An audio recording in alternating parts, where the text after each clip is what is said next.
Muito boa tarde a todos, agora que estamos mais calminhos, porque hoje vamos falar da luz, e a luz tem dois significados. Eu vou falar da luz mais do ponto de vista científico, mas vou espraiar-me um bocadinho fora da zona científica. E é nessa zona que eventualmente isto pode fazer aqui algum choque com as nossas convicções. Nesse sentido, eu pedi estes minutos iniciais. Isto é um mantra cantado pela Deva Premal, que é muito, muito bonito e que nos acalma e que tem a ver exatamente com a nossa ligação à luz, nesta lógica de que a luz é algo superior e não apenas a luz que nós vemos do ponto de vista científico. Eu chamei esta palestra a luz, a origem e o destino, porque na realidade todos nascemos da luz, por isso é que se diz dar à luz, e todos, pelo que percebemos daquilo que são os relatos de pessoas que fizeram a viagem um pouco mais longe do que nós, parece que também vamos para a luz. Eu sou, costumo dizer, um ser como vocês, um ser divino, embora aqui nesta terra, como diz o Júlio, com os pés na terra, eu sou engenheiro, depois sou filósofo, e depois sou músico, e depois sou uma série de coisas, e sou um curioso pelo estudo do conhecimento e exatamente por todas estas matérias científicas e para além da ciência. Agradeço obviamente à Proxshare e a todos vocês por estarem presentes, e agradeço também a todos os que de alguma maneira passaram pela minha vida e que me ajudaram a chegar até onde é que eu cheguei hoje, nomeadamente a minha esposa que está aqui e que também me impressiona a fazer estas palestras. Vamos falar basicamente de 4 pontos. Primeiro, um bocadinho sobre as aplicações práticas da luz.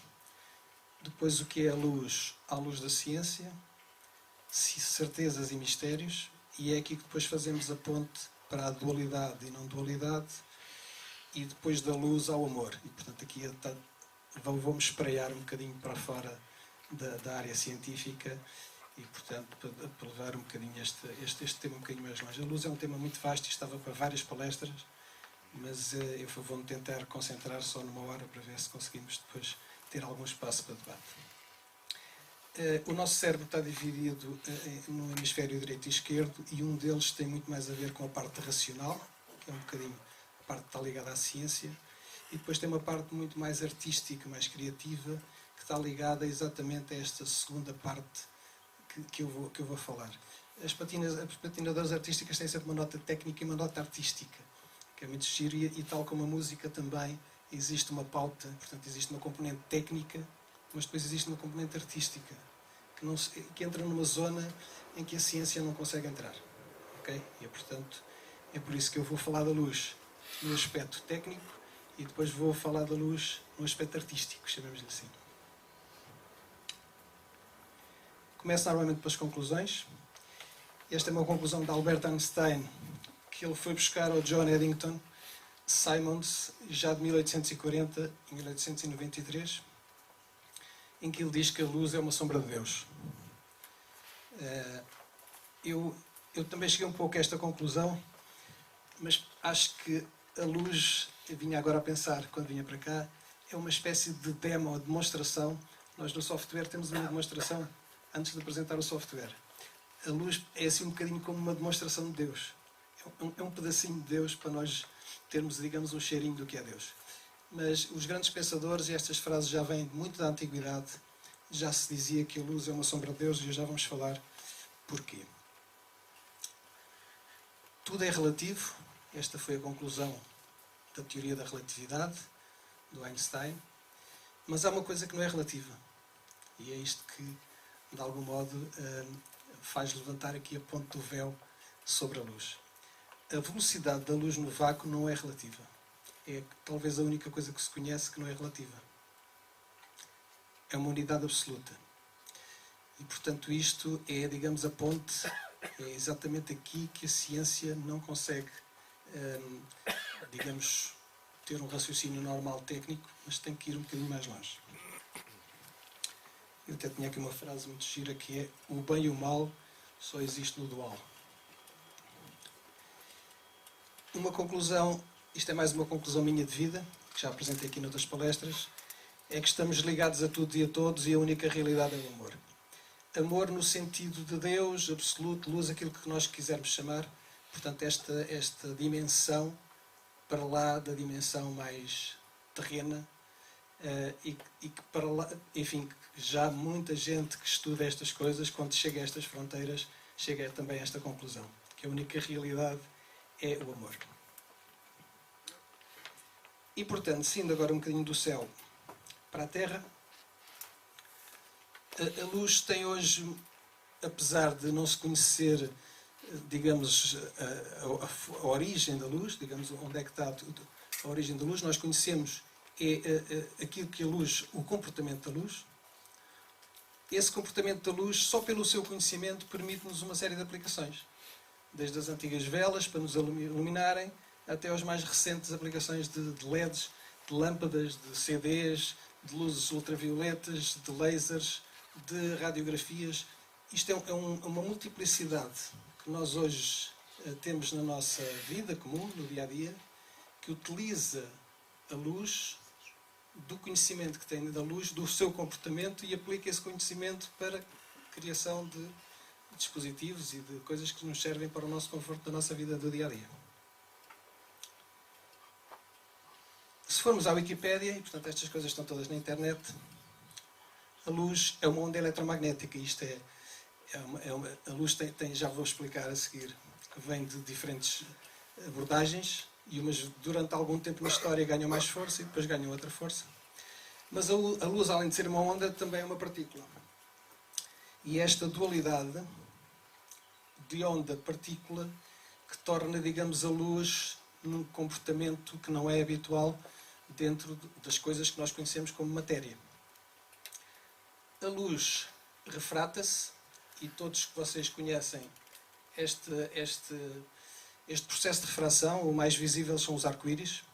Portanto, a luz branca, quando passa por um prisma, como a luz branca inclui diferentes frequências, portanto, a onda eletromagnética tem diferentes frequências, essa luz refrata-se e sai depois separada com diferentes frequências. O chamado arco-íris, o arco-íris acaba por ser a separação, de uma forma visível, das várias frequências que a luz branca, a luz visível branca, tem.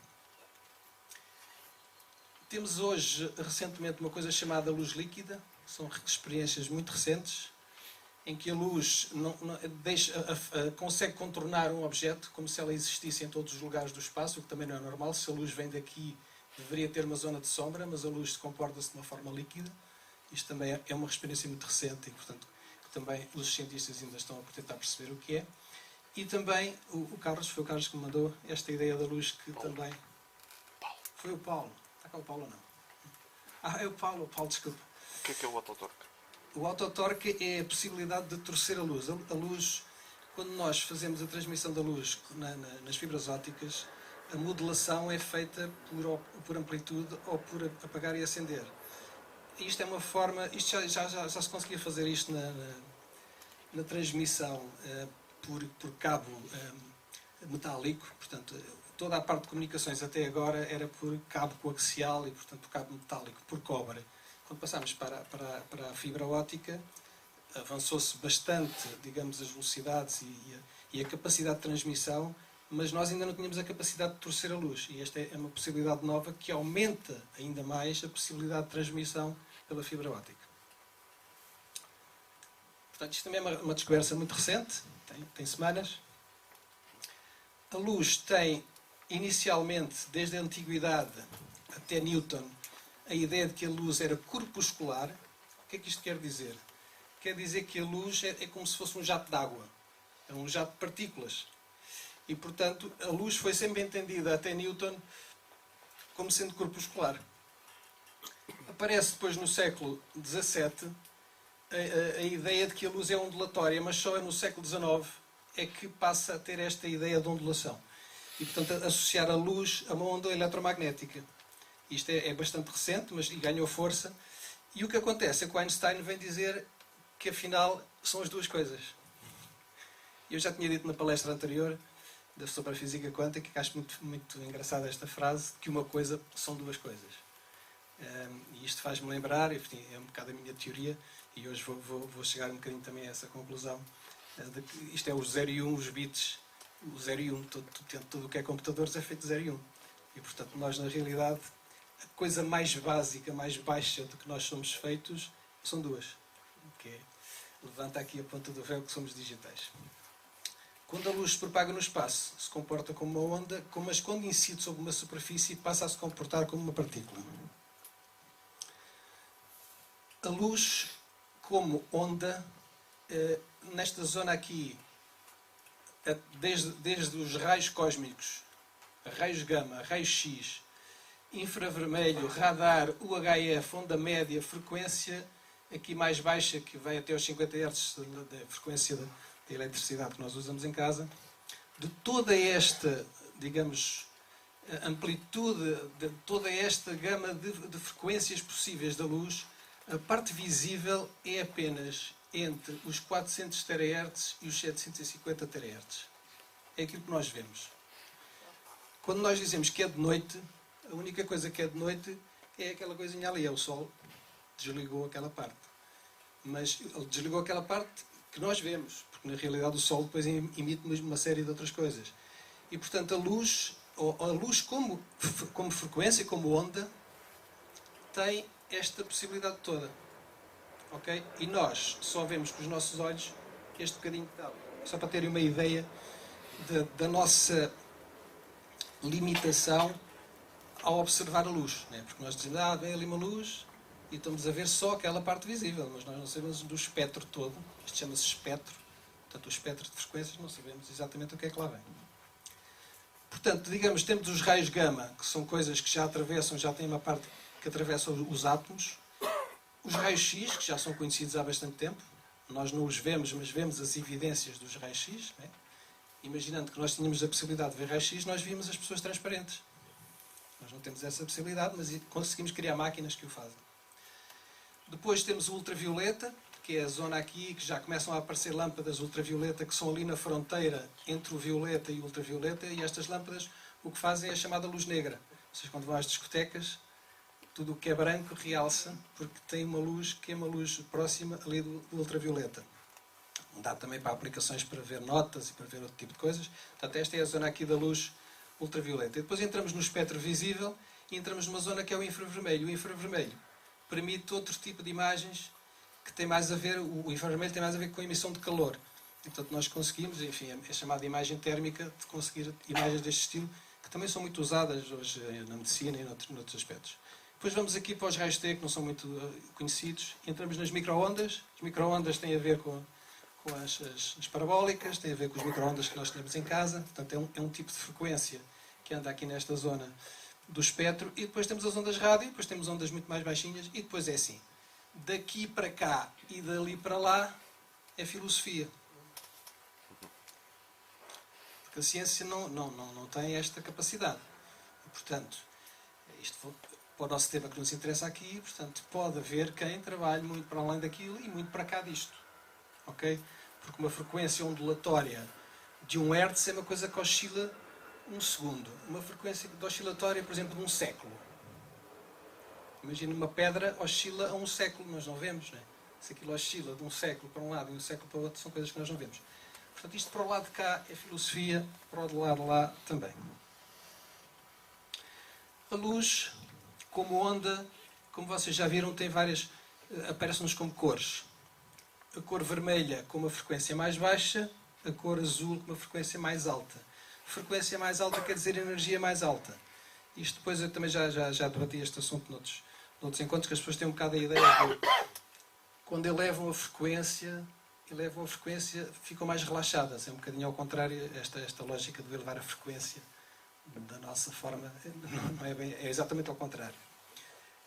Mas voltando aqui à história da luz como onda e as cores e sobre a energia. Isto é um painel que vocês veem nos telhados das casas que aproveitam um chamado efeito de estufa, em que a luz entra dentro deste vidro e aquece uns tubos de água que estão aqui e já não sai. A luz ao entrar dentro disto é o chamado efeito de estufa, que a luz ao entrar, a luz do sol essencialmente, ao entrar dentro de uma zona de vidro, depois fica retida lá dentro. Isto chama-se o efeito de estufa, isto depois até é utilizado para o efeito de estufa da Terra, em que se diz que se nós criarmos aqui uma espécie de vidro à volta, que temos este problema do efeito de estufa e dá o aquecimento terrestre. É baseado neste princípio, que é o princípio do efeito de estufa.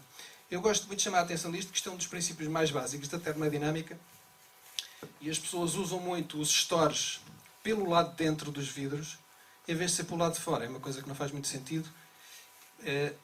A luz, depois de entrar dentro de casa, quase praticamente já não sai. O que quer dizer que as pessoas porem cortinas para o lado de dentro é estar a trazer calor para dentro de casa. Se vocês querem isolar termicamente uma habitação, é sempre para o lado de fora. Isto é um princípio básico da termodinâmica, porque a luz tem este comportamento de entrar, refletir, refratar-se e fica lá dentro. A luz...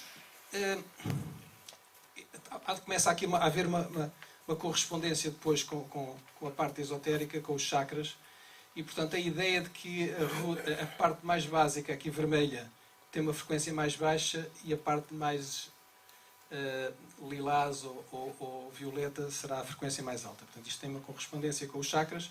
E depois existe uma foto, que é a foto Kirlian, também é muito conhecida, que faz, digamos, a leitura, que hoje chama-se leitura de aura técnica, e que tem a ver exatamente com as diferentes cores que aparecem nisso, e associar isto a emoções, e associar isto a uma série de coisas que não são ainda totalmente determinísticas. Isto é um bocadinho feito numa lógica empírica, e portanto há pessoas que levam isto muito a sério, mas há outras que não acreditam absolutamente nada nisto. Há experiências recentes que apontam que todos os corpos na realidade emitem luz. Há dispositivos hoje muito precisos que conseguem ver o nosso corpo emitir luz, e uma folha de árvore ou o que quer que seja. Isto é uma experiência que já vos vou falar a seguir. Portanto, aquilo tudo foi luz como onda.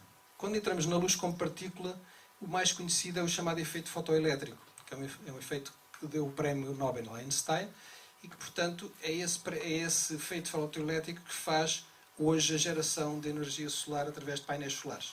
Portanto, o Sol, ao incidir nestes painéis solares, cria uma corrente elétrica. Essa corrente elétrica é aproveitada para nós usarmos dentro da nossa habitação para os mais diversos fins. Este talvez seja o slide mais importante desta apresentação. E este slide é o slide com a experiência de Michelson Morley, de 1887, em que o que se passava na altura é que havia uma grande discussão científica se havia éter. Era a questão do éter. Porquê? Porque se dizia que qualquer onda, ao propagar-se, uma onda de água, uma onda de som, tem um meio para onde se propagar. E, portanto, a luz, ou as chamadas ondas eletromagnéticas, também deveriam ter um meio. E esse meio chamava-se éter. Era assim que as pessoas diziam. E então, como havia o éter, o que é que eles quiseram fazer? Ao bocado o Júlio dizia, e muito bem, as velocidades com que nós trabalhamos aqui, a luz viaja a 300 mil km por segundo. O nosso planeta viaja a quantos quilómetros por segundo? Alguém sabe? O nosso planeta, ao redor do Sol, orbita a cerca de 30 km por segundo. Nós vamos a 30 km por segundo. Portanto, num segundo andamos 30 km. Mas o Sol, à volta da galáxia, faz com que todo este movimento da Terra com o Sol passe para 300 km por segundo.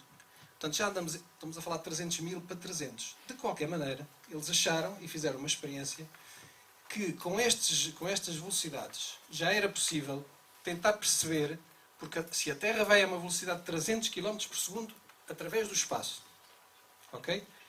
E se eu fizer uma experiência, que é que vocês estão ali a ver, que é de emitir uma luz daqui para um espelho. Esta luz volta aqui para este espelho, volta para lá, vem para aqui e volta para ali. Aliás, vem para aqui, vai para ali, vai para lá e volta para aqui. A luz, ao fazer isto, ela deveria ter diferentes velocidades conforme se desloca assim, assim, assim ou assim. Deveria haver diferentes velocidades. E a luz, quando chegasse ao espelho aqui, porque esta luz depois vem de diferentes fontes, deveria aparecer umas... Como é que vos hei de explicar isto? Isto, para quem não é nesta área, deve ser um bocadinho difícil de explicar, mas deveria haver ali uma interferência. A coisa não devia bater certo. E o que eles fizeram foi, rodaram este prato, isto era um símbolo de uma torre enorme, com não sei quantos metros é que isto tinha de distância, e rodaram o prato em diferentes posições, e qualquer que fosse a posição, a luz aparecia completamente sincronizada. O que é que isto quer dizer? E por isso é que eu vos digo que esta é a experiência mais importante e talvez o slide mais importante, é que a velocidade da luz, não importa para que sítio é que vá, é sempre igual. E isto é uma coisa que, obviamente, entra em conflito com os pensamentos tradicionais, de que as coisas quando se movem, se eu me movo daqui a 50 km para além e aquele senhor vem a 50 km para aqui, a velocidade será somada. E se for ao contrário, se ele for a 50 e eu vou daqui a 20, a velocidade deverá ser 30, a diferença dos dois. A luz não funciona assim. E já se sabe isto desde 1887. E em 1887, esta descoberta é que é a essência da teoria da relatividade do Einstein. Ok? Porque ele começou a pensar, então se a luz é igual em todos os referenciais, isto levanta aqui uma série de questões que temos que começar a pensar. O Einstein era um físico teórico, ele não fazia experiências. Ele começava a pensar, e pensar, já vos vou explicar aqui, o pensar, e por isso é que é muito importante relaxar a mente, é no relaxamento, e quando se volta do relaxamento que normalmente aparecem as ideias. É na casa de banho, que nós costumamos dizer, ou não? Quando estamos no quarto, etc. É nessa zona que se recebem estas informações. E o Einstein, como muitos outros cientistas ao longo da história, receberam, e agora vou-me atrever aqui ser um bocadinho fora da ciência, receberam da luz a informação que já está lá na luz. Portanto, outro qualquer podia receber, mas ele recebeu aquela informação. Ele abriu-se para receber aquela informação. E foi o Einstein, obviamente completamente louco, como vocês podem imaginar, a começar a dizer coisas deste género, que tudo é relativo e, portanto, o tempo é relativo. Já vos vou explicar. Que inicialmente foi considerado um louco e possivelmente não o internaram porque não calhou. Mas alguém o levou a sério, e quando alguém o leva a sério, depois há uns físicos experimentais que vão fazer as experiências, e desde há 100 anos que andam a fazer essas experiências, e todas as ideias que ele tinha completamente loucas, têm-se vindo a concretizar ao longo dos anos, repetindo e repetindo, e a concretizar ideias completamente loucas. Já vou falar aqui de algumas. Portanto, a velocidade da luz é absoluta em qualquer referencial. Vamos entrar aqui, se calhar, um bocadinho mais fora da ciência. Uma coisa que é duas e tem velocidade absoluta é a luz. Numa dada experiência prova-se que a luz é uma onda. Noutra experiência prova-se que a luz é um feixe de partículas. E noutra experiência pode-se provar que a luz é onda e partícula ao mesmo tempo. A sua velocidade desafia todos os conceitos de qualquer outra velocidade de matéria conhecida. Portanto, a matéria como nós conhecemos não funciona dessa maneira. E, portanto, esta conclusão é uma conclusão filosófica. É assim, eu não conheço as propriedades da luz. Eu só conheço as propriedades da minha interação com a luz. Se eu não conheço as propriedades de uma coisa, essa coisa não existe. Mas como eu conheço as propriedades da minha interação com ela, posso concluir que a luz só existe porque eu existo. E vice-versa. Como tudo é feito de fotões, eu só existo porque a luz existe. Isto é uma conclusão assim um bocadinho filosófica, mas é um raciocínio. Ok? É um raciocínio para além do raciocínio normal. O tempo relativo. Porquê é que o tempo é relativo? Esta é uma experiência muito simples, eu não sei se vos vou conseguir transmitir isto. Mas a ideia é, imaginem um senhor sentado num comboio que viaja eu não tenho aqui a velocidade, a 200.000 km por segundo. Imaginem um senhor que está num comboio e o comboio vai a 200... Isto eram os exercícios mentais do Einstein. Porque, obviamente, isto não é possível de realizar, não é? Mas se ele sabe que a velocidade é igual em qualquer referencial, então o senhor está aqui e tem um espelho a 150.000 km de altura e o senhor está dentro do comboio, liga um focozinho de luz e o que é que ele vê? Vê que a luz vai lá acima, volta abaixo, são 300.000 km, ao fim de um segundo a luz volta para cima da cabeça. Certo? Compreenderam isto? Eu estou parado no comboio, ligo um foco de luz, a luz vai lá acima, 150.000, mais 150.000, fez 300.000 km, um segundo. Ao fim de um segundo, eu mando a luz e a luz puma, cai na cabeça ao fim de um segundo. Está certo isto? Portanto, ele vê a luz a ir para cima e a vir para baixo. Um senhor que está sentado aqui, o que é que lhe vai acontecer?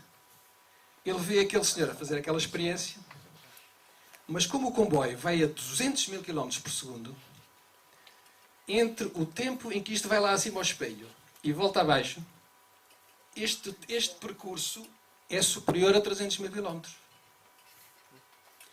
É cerca de 300... Tenho isso aí, algures.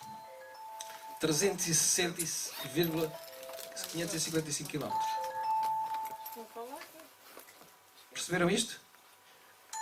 Portanto, a luz percorreu 300 mil km no segundo na pessoa que está dentro do comboio, mas no mesmo tempo ela percorreu 360.555 km. Ora, se a velocidade é igual para mim e para ele, o que é que mudou? O tempo. E o referencial também, não é? Mas o tempo, eu estou a ver o referencial. Sim, o referencial é outro. Mas eu estou num sítio e aquele senhor está no outro. É aqui que aparece a noção de espaço-tempo. Portanto, este senhor está num espaço-tempo e eu estou num espaço-tempo. E, portanto, se a velocidade é igual para as duas pessoas, perceberam isto? Eu aqui, o meu tempo passa mais devagar ou do tempo do comboio que passa mais devagar? É o tempo do comboio. Aquele senhor ao fim de um segundo está mais novo ou mais velho do que eu? Mais novo. Mais novo. Porque para ele passou um segundo e para mim passou 1,2 segundos. Que é o tempo que demora a percorrer aquele espaço. Perceberam isto ou não? Isto é o princípio da relatividade do tempo. E isto põe em causa toda a física. Aquela experiência do Michelson pôs em causa toda a física. Até ali. Entenderam isto? Pronto. A partir daqui... claro que isto é tudo maluco, não sei o quê, não é nada assim. Mas é verdade. Todas estas experiências estão mais... Enfim, há experiências de, sei lá, pôr um avião supersónico à volta da Terra com um relógio, a pessoa vai, o piloto leva um relógio e faz não sei quantas viagens, ou o que é, e já fizeram aquilo, tem uns nanosegundos de diferença. Não se consegue, porque estamos a falar de velocidade, mas já se conseguem, com os instrumentos mais precisos, provar isto. Mas então na lógica da física quântica, quando se trata do movimento das partículas, esta verdade é uma verdade absoluta desde o início. Não é possível fazer cálculos sem entrar com os problemas do tempo variável, o tempo ser diferente. Nós não conseguimos imaginar tempos diferentes na nossa forma de pensar. Não conseguimos pensar. Falamos há 2000 anos, há 3000 anos, já vos falei aqui várias vezes. Quando nós estamos a falar há 3000 anos, há 4000 anos, quando nós estamos a falar que o Sírius está a 8 anos de luz, ou que o Sol está a 8 minutos de luz, é no nosso referencial de tempo. Nós estamos sempre a pensar no nosso tempo. Mas pode haver outros tempos. E esta parte aqui, nós não entramos... nós pensamos nisto num minuto. Mas depois todo o nosso raciocínio volta novamente para a nossa forma de pensar. E é assim, pegamos no foguetão e vamos daqui, o espaço e o tempo, sempre nesta lógica, porque nós temos este raciocínio pensado desta maneira. Aliás, só um apontamento, por causa do tempo, há um filme de ficção científica que já tem uns anos, mas é excelente, mostra bem essa noção, que é o Interstellar. Vale a pena ver. Sim. Eu conheço com certeza. Há os Planeta dos Macacos também. Não, mas esse não é bem a mesma coisa. O mas Interstellar é que foca bem esse ponto e muito bem. Perceptível. Espaço e tempo estão relacionados, não há um tempo universal, depende do local, de velocidades muito elevadas. O tempo é diferente em diferentes referenciais. O mesmo acontecimento pode ser observado em tempos diferentes e em diferentes locais. Agora aqui outra coisa, que eu já falei aqui na última palestra. Se eu viajar em direção à luz, à velocidade da luz, a luz para. Certo? E se eu me afastar à velocidade da luz, a luz apaga-se. Isto é muito estranho.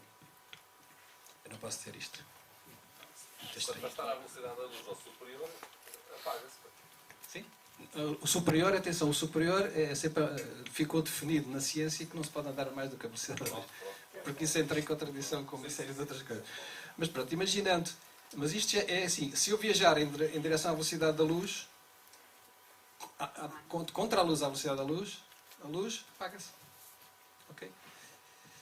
E a luz para. A luz para, exatamente. A luz é assim, como eu expliquei aqui há dias, se eu vou daqui contra a luz vem a 300 mil km contra mim, não é? Se eu for contra ela, a 100 mil, ela não vem 300 mais 100. Devia ser 400. Qualquer coisa que venha a 300 mil, eu vou a 100 mil, Eu deveria a luz vir a 400.000, certo? Não, a luz trava. Quando eu vou contra a luz, a velocidades próximas da luz, a luz trava. Isto dá-nos, e é aqui que eu quero chegar, a sensação de que a luz é algo que nós não conhecemos. É algo que tem um comportamento para além da ciência. Ok?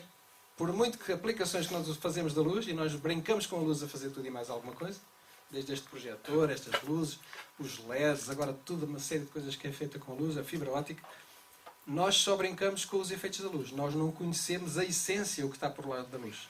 Porque há aqui coisas que nós fazemos que não fazem sentido. Tudo é luz. De acordo com a teoria da relatividade geral, a gravidade é equivalente à aceleração e ela é que faz a destruição do contínuo espaço-tempo. Isto é uma conclusão do Einstein, é que a gravidade, toda a teoria da relatividade é à volta da teoria da relatividade é à volta do tema da gravidade. O que é a gravidade? E a gravidade é uma distorção do espaço-tempo. Ok? Em outras palavras, de acordo com esta perspectiva de Einstein, não existem coisas tal como campos gravitacionais ou massas. Estas são apenas criações mentais que não existem no mundo real. Não há gravidade. A gravidade é o equivalente de aceleração, que é movimento. Não há matéria. A matéria é uma curvatura do contínuo espaço-tempo, mas nem sequer existe energia, porque a energia é igual à massa e a massa é uma curvatura do espaço-tempo. Portanto, nós quando começamos a pensar nestas coisas, podemos chegar à conclusão que tudo é luz. Ok? Não existe matéria. Porque a matéria, como vocês já viram, é uma deformação do espaço-tempo. Muito bem. Isto é para vocês refletirem. Isto é de um livro chamado A Dança dos Mestres Uli, do Gary Zukav. O Gary Zukav é um autor que eu vos recomendo a ler, porque o Gary Zukav faz um bocadinho isto que eu estou aqui a fazer, que é a ponte entre a ciência e a espiritualidade. É um físico muito reconhecido, mas que foi um bocadinho para além da física. Não se importava voltar atrás só para eu escrever um livro? A Dança dos Mestres Uli. Eu não sei se existe em português. Eu li em espanhol e lê-se bem. Não faz mal.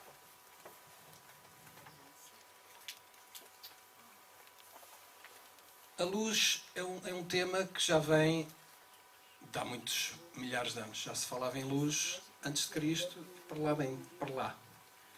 Portanto, todas as grandes religiões dizem, e esta é uma situação que eu fui buscar a um livro que hoje se chama O Poder da Cabala, e que é inspirado em livros que têm vários séculos, e que diz que antes do tempo e do espaço, porque é assim, nós sabemos hoje que existe o Big Bang, a ciência diz que existe o Big Bang, ok? Portanto, se sabe que a origem do universo, existem comprovações científicas de que a origem do universo é através de um ponto, e esse ponto faz uma explosão e cria todo o universo conhecido, e que o universo está em expansão.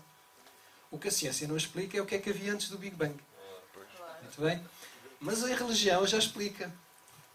E a religião explica mais ou menos desta forma. É muito interessante a forma como é explicado. Antes do tempo e do espaço, antes do Big Bang, tudo era luz. E a luz era uma coisa que era só dar. E, portanto, dar, infinitamente dar, expansão infinita. Isto é que era o antes do Big Bang. Porquê é que acontece o Big Bang? É uma história curiosa, se calhar não há tempo aqui para vos contar, mas assim resumidamente é porque a luz só a dar precisou de alguém para receber.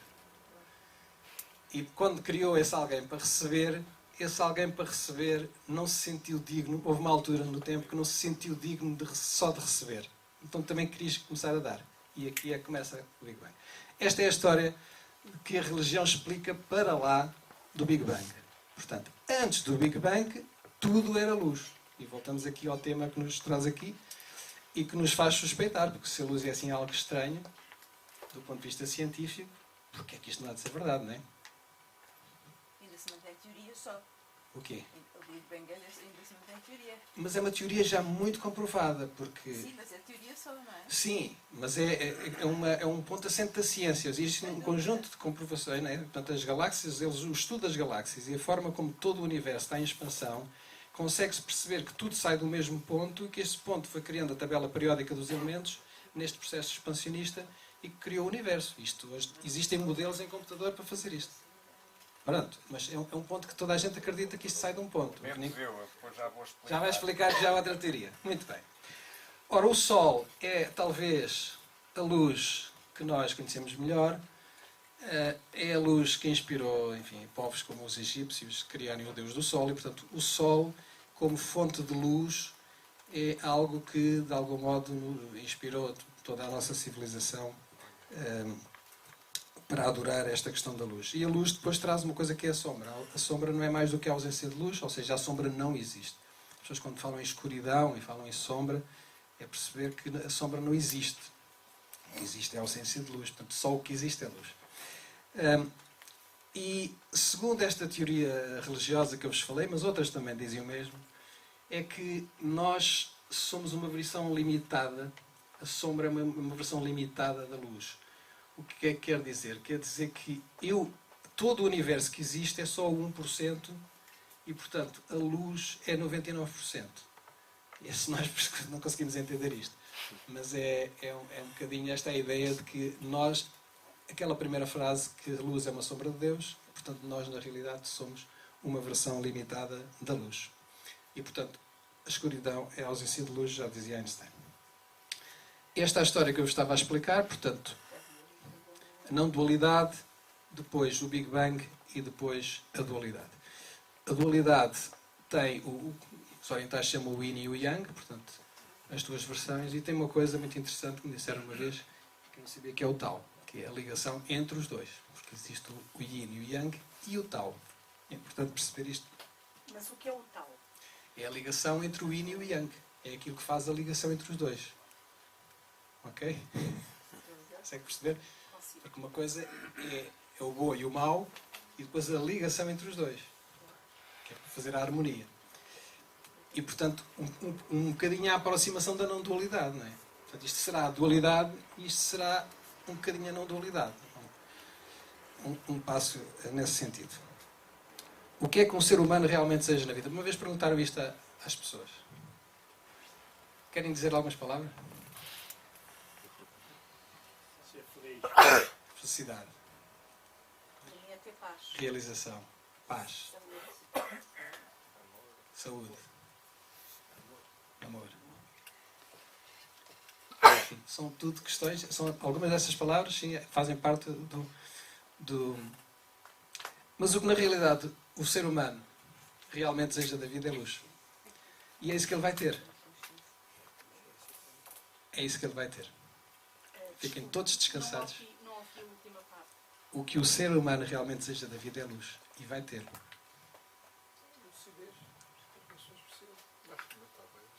Estou-vos a rogar uma praga, mas é assim. Vocês vão ter luz. O luzismo, portanto, entramos agora aqui, nisto que eu já vos estava aqui a dar um toque, está presente em todas as grandes religiões. E, portanto, desde a Bíblia, desde o Corão, desde a Cabala, desde o Curso em Milagres, eu sei lá, e fui buscar frases que revelam realmente Deus é a verdade e a luz é a sua sombra. Isto já dizia Platão. Estamos a falar de coisas que têm vários milhares de anos. Eu sou a luz do mundo, quem me segue nunca andará nas trevas, mas terá a luz da vida, Jesus. E tem aqui, tu és a luz do mundo, que é do Curso em Milagres, em que faz aqui depois a ponte entre o Espírito Santo como elo de comunicação entre Deus e o seu Filho separado, que é a história da dualidade. Nada é mais precioso do que a luz, mas o excesso ofusca. Porque depois a luz, depois também tem aqui a lógica da... Pois é muita luz, depois também ofusca. Portanto, eu quero luz, mas depois quero muito. É entrar logo novamente na dualidade. É muito interessante. O corpo de luz é uma investigação científica do Fritz Popp, que recebeu um prémio Max Planck, mas que teve aí grandes perseguições. Este também é tipo Einstein. Ele começa a levantar estas questões e depois começa a ser atacado pelos outros cientistas. Ele fez muitas experiências sobre... e tem uma teoria que é dos biofotões, teoria comprovada na prática, que todo o nosso corpo emite biofotões. E esta ligação do nosso corpo é feita a um campo de energia chamado campo do ponto zero que nos rodeia a todo lado. Portanto, é como se nós estivéssemos ligados à luz, que é o campo de energia infinita que nos rodeia. Isto já vos falei, portanto, o corpo de luz numa lógica das cores que falámos há bocadinho. E depois, quer dizer, há coisas que nós percebemos, como, por exemplo, o charme, o carisma, o brilho. Nós vemos que estas pessoas que vocês estão a ver aqui têm luz, não sabemos explicar cientificamente, mas sabemos sentir, portanto, aquela lógica artística de sentir a luz das pessoas, ou então a falta dela. Não vou dizer que é a escuridão, que está aqui entre aspas, mas sente-se que uma pessoa tem mais luz ou menos luz só pelo sentir. Não é necessário haver uma máquina a dizer tu estás com luz ou sem luz, não é? Isto nós sentimos no nosso dia-a-dia. O corpo de luz, também encontrei estas situações muito interessantes, em que o corpo mental está ligado ao futuro, o corpo emocional está ligado ao passado e o corpo de luz está ligado ao presente. E o que é este corpo de luz ligado ao presente? É o coração aberto a multidimensões. E o que é que isto quer dizer, as multidimensões? Multidimensões é que a dualidade de viver na matéria em multidimensões pode criar conflitos entre o mental e a luz. É como se eu vivesse o mental e o emocional como ligado à Terra, chamemos-lhe assim, e depois o corpo de luz ligado a multidimensões. E o que é difícil, e portanto todos nós estamos neste caminho, acho eu que temos este problema, é que nós saímos com os pés da Terra para o multidimensional. Mas depois voltamos, porque o coisa diz assim, acorda. Porque a multidimensional dá-nos uma amplitude de consciência divina. É meditação, é uma experiência de um encontro com uma luz especial, qualquer experiência que nós tenhamos, que posso chamar multidimensional ou extradimensional, como nós quisermos chamar, o mental depois diz, isso é mentira. Volta para a Terra. Mental e emocional faz-nos ligar ao passado e ao futuro. Só estas experiências multidimensionais é que nos fazem ligar ao presente. Só que este presente, como eu já vos mostrei também numa outra apresentação, nós só estamos conscientes cerca de 1, 2, 3, 5% do tempo. Nós só temos esta presença é muito reduzida. Portanto, nós passamos a vida entre o passado e o futuro e estamos muito ligados, é uma percentagem muito pequenina de consciência. Portanto, o bem e o mal só existe no dual, a frase que eu vos tinha dito. A beleza, o amor, a paz, a perfeição são conceitos próximos da não-dualidade. É como se nós quiséssemos chegar a esse tal conceito da não-dualidade, mas isto é como se fosse um cheirinho. Porque beleza, nós não sabemos explicar beleza. Ou explicar paz, ou explicar amor. São palavras que não têm uma grande definição, mas de algum modo aproximam-nos. A luz, quando nós dizemos tem luz, ainda é um bocadinho mais à frente nesta aproximação da não-dualidade. Este também é um autor conhecido, que é o Eben Alexander, que é um neurocirurgião e que teve uma experiência de quase morte, portanto, o corpo de luz numa lógica de experiências de quase morte, e já foram um estudo de 2060 vítimas de ataques cardíacos, considerou que a consciência pode continuar mesmo depois do seu cérebro morrer. Já existem montes de estudos, as pessoas só não querem aceitar isto porque isto, de algum modo, põe em causa uma série de coisas e, portanto, nós vamos nos esquecendo que estas coisas existem, mas já existem muitos testemunhos que o nosso corpo de luz, de algum modo, continua para além da vida que nós temos. Seres de luz. A experiência mais próxima de contacto com seres extradimensionais tive eu mais a minha esposa e uma amiga nossa, alguns no Algarve, no meio lá do nada, de noite, em que nos aparece uma luz desta. Está a falar também meses. do Soter, do Carlos Carvalho.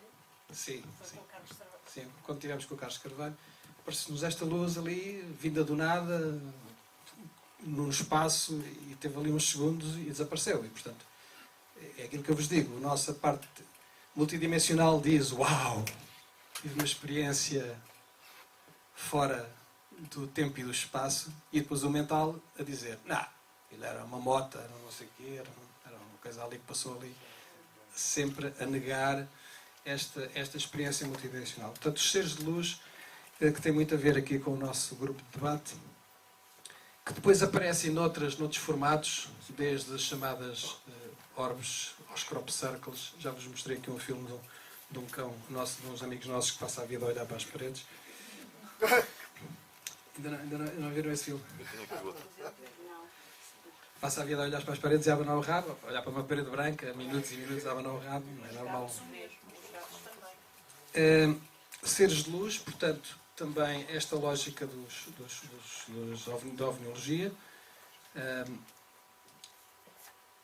Seres de luz, também, isto são outras formas de nós vermos este tipo de matéria ligada aqui à luz. E seres a viver da luz. Também quis trazer isto para aqui, porque é assim, esta senhora e o marido vieram aqui à televisão e tiveram em vários programas a dizer que não comiam há 2 anos. E que tinham fechado, todo o aparelho digestivo tinha fechado. Portanto, não comiam nem bebiam. Viviam simplesmente da luz. E que estavam disponíveis e foram examinados por várias pessoas. E depois estive a ver este reporte do jornal e ao lado vinha uma coluna a dizer que esta senhora sofre de uma coisa chamada... Aquelas pessoas que não comem, como é que se chama? Anorexia? Anorexia. Anorexia psicótica, em que ela vai comer, mas nem sabe que vai comer. Portanto, é uma psicótica que ela tem.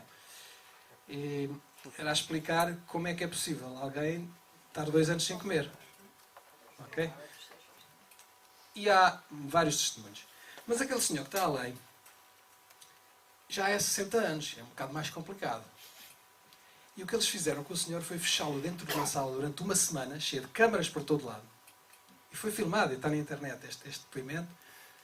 E mesmo assim, as pessoas que o filmaram acham que ele tinha qualquer coisa ali no bolso e comeu e não sei o quê. É muito difícil quando aparecem estas evidências. Sim. Eu vivi na Índia. Sim. E tenho irmãos que nasceram lá. Aquilo que está a dizer, em relação ali ao Prahlajani, é assim, eles alimentam-se do prana. Sim. E podem estar o tempo que quiser sem comer. O prana alimenta o corpo. Sim. E a gente não precisa de comer. Eu vi aqui há dias, nós temos 86.400 segundos por dia. E o que há dias um professor de Qigong perguntou-nos onde é que sai mais matéria de nós durante o dia para fora? Por onde? Quem é que me sabe dizer? A respiração. A respiração. 70% do que sai de nós, 70% do que sai, e portanto também do que entra, é através da respiração. Porque isto são 84.600 segundos, são 80.000 vezes que nós inspiramos e expiramos. E, portanto, por muito pequenino que entre e saia, isto tudo somado dá uma coisa enorme. Quer dizer que só 30% é que é a comida, a água, aquilo onde nós passamos toda a nossa investigação científica, que é na nutrição, na água, nos alimentos, não sei o quê, blá, blá, blá, isso é só 30%. Porque o principal é a respiração. Ora, será que eu não consegui viver só com 70%? Não é? Se os elementos estão no ar, se eu os captar, sei lá, isto é um bocadinho estranho, mas de qualquer maneira pensem que isto é capaz de ser possível. E portanto há pessoas que conseguem, obviamente, com um controle mental especial e com meditação e com uma série de coisas, e há vários testemunhos. Não, estes são só alguns exemplos mais mediáticos, mas existem mais. Ou seja, imaginem ser possível viver sem comer. E beber água, bebe? Sem água. Sem bebida, sem comida. Não sei se há muita gente interessada nisso, mas de facto há uma técnica de meditação que permite isso. Pronto. E na civilização da Atlântida havia muita gente que fazia isso, era normal. Eu costumo dizer, as pessoas andam todas calçadas porque algum dia começou a usar sapatos. Porque se nós não andássemos com sapatos, ganhávamos o calo e passíamos a andar em cima de tudo sem problemas nenhum. Mas como começámos a calçar o sapato, agora ninguém consegue andar sem sapatos. E começou-se a criar esta ideia de que o sapato é obrigatório. Não, o sapato é um vício. Nós ganhamos este vício e agora não conseguimos sair dele. A ponta do iceberg. Eu costumo dizer que, digamos, na dualidade, neste plano, podemos ter aquilo que nós chamamos a luz com letra maiúscula, e aqui diria luz com letra minúscula. Depois teremos aqui a zona mais das multidimensões, que é aqui que podemos chamar os espíritos, ou o espírito. Depois nós temos um espírito dominante, que é a nossa, mais ligamos à nossa personalidade. Mas existem um conjunto de espíritos, que chama espíritos, espíritos pode-se chamar extradimensões, podem ser ETs, pode ser o que nós quisermos. Depois, isto atua na nossa mente. A nossa mente capta, os nossos pensamentos captam o nosso espírito dominante, porque nós temos um espírito dominante, que é aquilo que normalmente nos faz a nossa vida diária, mas depois às vezes temos uns espíritos que de vez em quando vêm ter connosco assim um bocadinho mais, ou mais bondosos, ou menos bondosos. esses é que fazem os nossos pensamentos. E os nossos pensamentos, que no fundo só 5% é que são conscientes, porque 95% são pensamentos que nós captamos, é que fazem as nossas emoções. E as emoções é que vão fazer o seu trabalho acima das células, as células sobre o corpo. E depois isto vai dar origem também à luz. Porque depois as células também são luz. Queria-vos passar aqui também muito rapidamente este exemplo, esta coisa de nós estarmos ligados a tudo e a todos. Mas nós estamos ligados a tudo e a todos como? Nós estamos ligados a duas pessoas. O nosso DNA, isto é só, vamos só à parte científica agora. O nosso DNA vem de duas pessoas, certo? O pai e a mãe. Mas o pai e a mãe tiveram um pai e uma mãe. Portanto, já vemos de 4, são 4 avós, certo? Portanto, isto é uma potência de 2. Isto vai sempre multiplicando por 2. O que quer dizer que ao fim de 10 gerações, mais ou menos 330 anos, estamos a falar de 700, qualquer coisa, nós já tínhamos 512 pessoas que contribuíram para o nosso DNA. Está certo? Estão-me a acompanhar? Mais ou menos normal. 512, portanto, eu sou feito de 512 pessoas. As emoções que elas tiveram, as coisas que ficaram gravadas no seu DNA, tudo aquilo veio parar ao meu DNA, porque eu venho de 512. Mas isto não parou aqui. E se nós começarmos a fazer esta potência de 2 por aí fora, e chegarmos a 60 gerações, e portanto estamos a falar há 1980 anos, ou seja, há cerca de 2000 anos, na era de Jesus, nós estamos ligados a 576 trilhões, 460 milhões, não, espera aí. Eu quando vejo este número, 3 vezes elevado a 15. Isto é a ideia que nós somos todos primos. Somos todos primos. Nós estamos ligados a tudo e a todos. As pessoas dizem isto, façam este exercício e, portanto, já sabemos que estamos ligados a tudo e a todos. É natural que aqui haja aqui uns casais que os pais fizeram um incesto e não sei o quê. Portanto, isto é natural que não seja totalmente assim. Há aqui uma mistura. Mas isto tem que ter sempre 2. Tem que haver sempre um par que dá origem a outro. Posso fazer só uma observação? O nosso DNA tem uma capacidade de informação muito limitada. É mesmo só para a parte genética. Todas as outras transmissões de conhecimento, como por exemplo memórias de vidas passadas, não vêm no DNA. Estão gravadas nos corpos subtis da aura.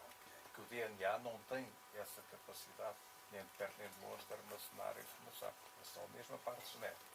Nós podemos saber tudo o que se passa com as diversas vidas passadas de uma pessoa e podemos, numa leitura de anjos, saber qualquer coisa que a gente queira, mas essa informação está nos corpos subtis da aura. Não está no corpo da pessoa, nem no DNA. Mas DNA é científico. Corpos subtis de pessoas. É uma linguagem que está para outro ramo da ciência mais esotérica. E, portanto, o DNA toda a gente sabe o que é. E, portanto, toda a gente sabe fazer estas continhas. Aliás, o DNA hoje acho que é só 5%, ou o que é, que aquilo também se consegue perceber, 95% dizem que é lixo. Que também volta, é a mesma história. A ciência tem uma coisa muito engraçada, que é é o diagrama em espinha. Eu aprendi isto na qualidade. Cada vez que há um problema, há um conjunto de causas que levaram ao problema. Certo? Quando nós queremos resolver um problema, isto é em termos de sistemas de gestão de qualidade, eu tenho que ir ver qual foi a origem do problema. E normalmente a origem do problema são várias. Não é uma única origem. Só que isto não é muito fácil. Ou seja, se nós tivermos incêndios, a gente tem que ir aqui à procura aqui do Ciresp e dizer aquele tipo é que foi o culpado disto. Não é verdade. A gente sabe que houve um conjunto de problemas que originaram, um conjunto de situações, de causas que originaram o problema. Mas como nós temos alguma dificuldade em ver todo o processo para trás da cortina, o mais fácil é encontrar um bode expiatório. Ora, a ciência funciona... mas... Eu não gosto de dizer ciência porque, enfim, há cientistas com uma mente muito aberta. Mas a ciência mais fechada, chamemos-lhe assim, não quer saber do que está para lá para trás. Eu, se tenho excesso de peso, vou tomar uma coisinha qualquer que é para emagrecer. Ponto final. Não quero saber se tenho bons pensamentos, se tenho bons hábitos de vida, se tenho boa genética, se tenho N coisas para trás na minha vida que eu fiz bem. Eu só quero é eliminar o excesso de peso. Quero as insónias. É só tomar uma coisinha para dormir. E, portanto, toda a ciência quer resolver, e não é só a ciência. E a gente hoje aplica isto à área da política também. Aqui estamos numa conversa à volta da política. A política também é o chamado pensa rápido. A gente quer resolver o problema do pensa rápido.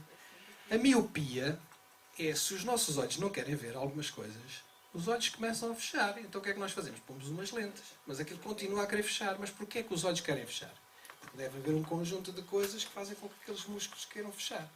Esse tratamento por trás é um tratamento complexo, mas é o tratamento que mais se aproxima, digamos, da causa e, portanto, esta ligação com a luz. Esta coisa do de repente não existe. Não existe o conceito de repente. Quase a terminar. Inspiração e iluminação, já vos falei há bocadinho. Todos os grandes cientistas recebem esta informação vinda, nós podemos chamar da luz. E esta recepção, esta receptividade, não se consegue no turbilhão mental com que nós vivemos as nossas vidas. Consegue-se no relaxamento.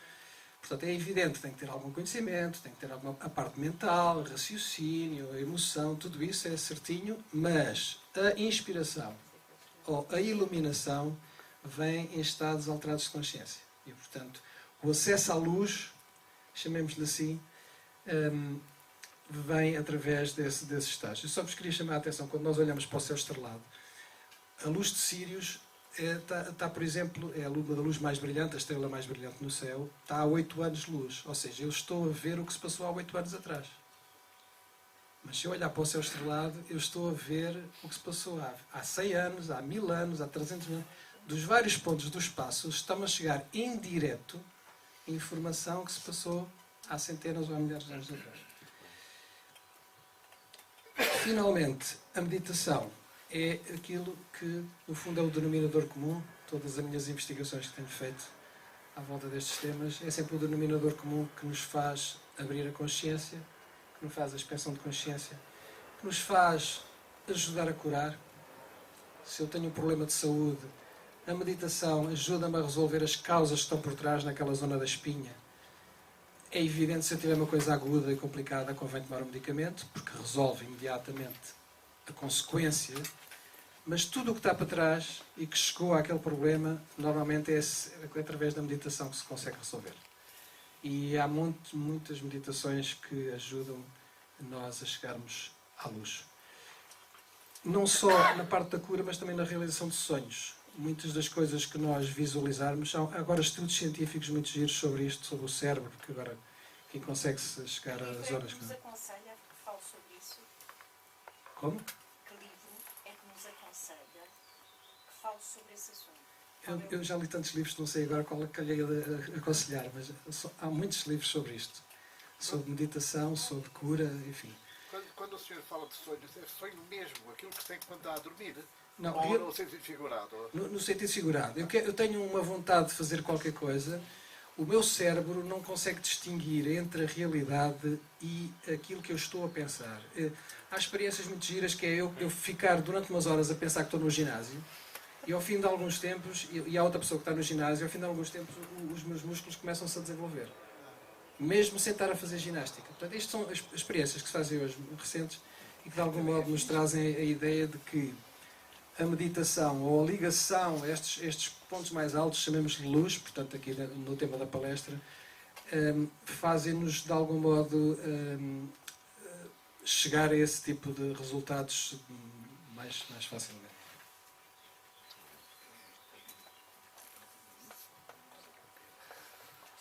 Conclusões, já cheguei. A luz é uma sombra de Deus. Tudo é relativo, exceto a velocidade da luz no vácuo. Estamos numa espécie de videojogo ligados a tudo e a todos, e a única realidade é o amor. Deus absoluto. Tudo é relativo. Espera um pouco. E a luz virá. Obrigado.